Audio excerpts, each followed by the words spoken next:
3, 2, 1, mulai action. Assalamualaikum warahmatullahi wabarakatuh.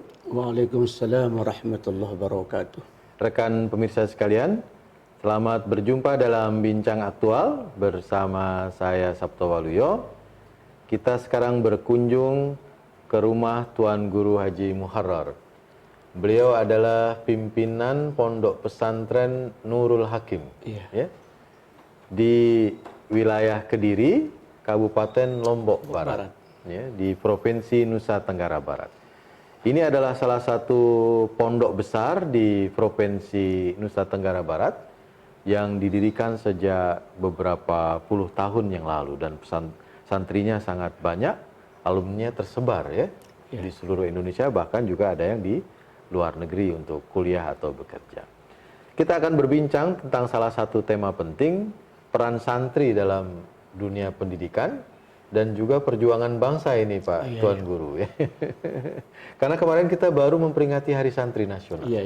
Secara khusus di Lombok Barat atau NTB bagaimana peran santri? Alhamdulillah, kalau Hari Santri kemarin di Kabupaten Lombok Barat itu juga diadakan peringatan dengan menghadirkan tokoh-tokoh pesantren ya, yang saat itu menjadi tuan rumah adalah bupati ya, di lapangan Polres Lombok Barat. Ya.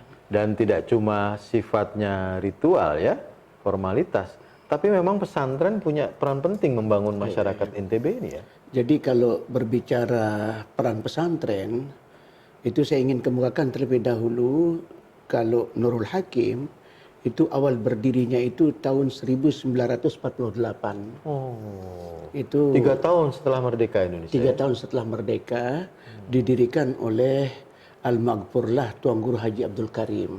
Nah, kemudian sistem pendidikan saat itu adalah pengajian halaqah ya, yang khusus ngaji kitab. Nah, sekalipun demikian, pondok pesantren saat itu menghasilkan tokoh-tokoh yang kemudian berperan di tengah masyarakat.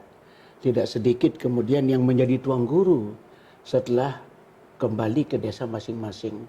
Bahkan ada yang menjadi kepala desa pada tahun setelah kemerdekaan itu.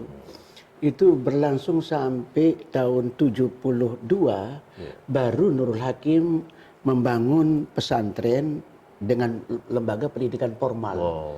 Berdirilah saat itu Madrasah Sanawiyah, disusul kemudian Madrasah Aliyah, dan kemudian diawali Madrasah Ibtidaiyah. Nah, saat ini Nurul Hakim memiliki lembaga pendidikan sampai pendidikan tinggi. Ada Institut Agama Islam Nurul Hakim saat ini, dan sudah mewisuda beberapa kali. Nah, peran dalam kaitan pengembangan pendidikan, di samping saat ini dengan jumlah santri sekitar 4.500 jumlah santri, dengan itu dari seluruh NTB ya, atau daerah lain juga? NTB, Bali dan NTT ya. Jadi dari Bali mencakup Karangasem, kemudian Kelungkung, Denpasar, dan juga Negara Singaraja. Kemudian kalau NTT ya Manggarai, kemudian Kupang, Sumba yaitu. Nah, untuk wilayah NTB hampir semua kabupaten kota ada. Kalau Lombok Barat, Lombok Tengah itu hampir semua desa ada alumni terwakili. Iya, karena dekat kan. Nah, kita rasakan peran mereka di dalam pengembangan pendidikan, sekalipun tidak banyak, tetapi alumni-alumni yang sudah memiliki kapasitas mendapatkan posisi sebagai tuan guru, itu juga mendirikan lembaga-lembaga pendidikan. Ada kalau tidak salah sekitar 8 pondok pesantren ya, yang cukup besar yang didirikan oleh alumni Nurul Hakim. Nah, jadi peran santri di situ memang mengembangkan pendidikan. Kemudian di samping itu tidak sedikit juga apa yang kita berikan di pondok. Sebab di pondok ada pembelajaran kepada mereka latihan kepemimpinan ya, melalui organisasi santri yang kemudian mengantarkan mereka memiliki tumbuh di jiwa kepemimpinan.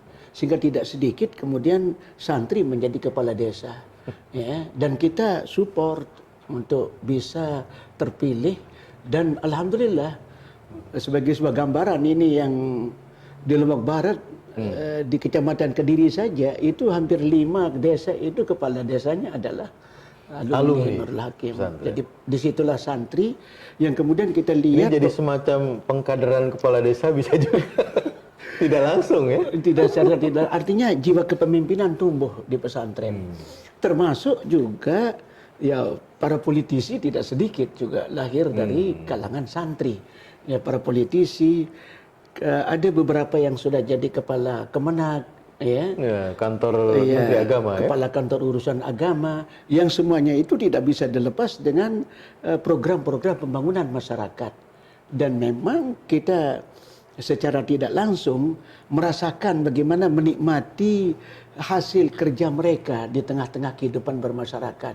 Taruhlah pada suatu saat kita berkunjung, ya kita rasakan apa yang mereka lakukan. Taruhlah baik sebagai kepala desa, sebagai KUA umpamanya. Beberapa, kalau di Sumbawa itu ada 8 KUA itu alumni Pondok Pesantren Nurul Hakim. Nah dari mereka itu kita lihat peran santri itu ternyata cukup besar di dalam ikut serta membangun masyarakat. Ya. Begitu juga yang bergerak di bidang KLSM-an, ya, terutama yang membina ekonomi lemah, ekonomi kecil masyarakat.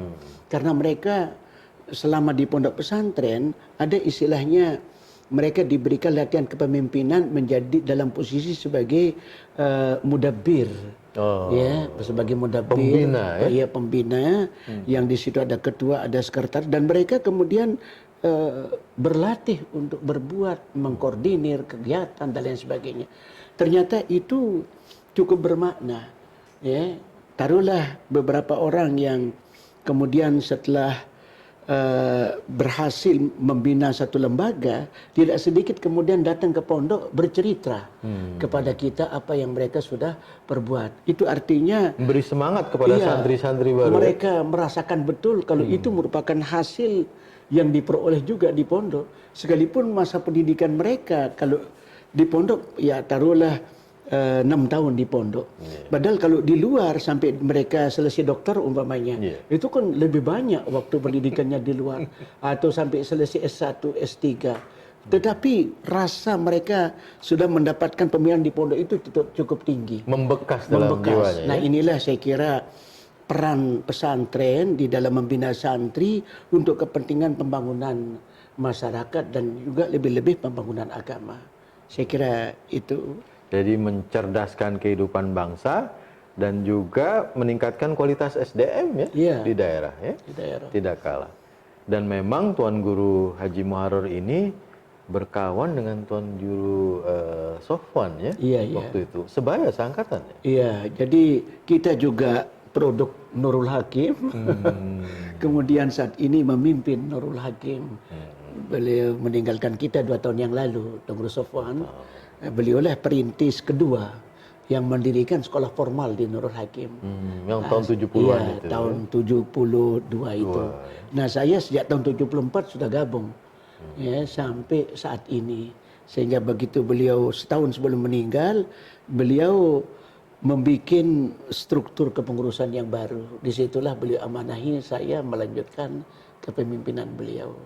Itulah sedikit. Menarik sekali bincang kita bersama Tuan Guru Haji Muharrar tentang peran dan fungsi pesantren di tengah masyarakat serta estafeta dakwah ya, kepemimpinan dalam menyelenggarakan pondok. Kita akan lanjutkan bincang aktual kita setelah segmen berikut ini.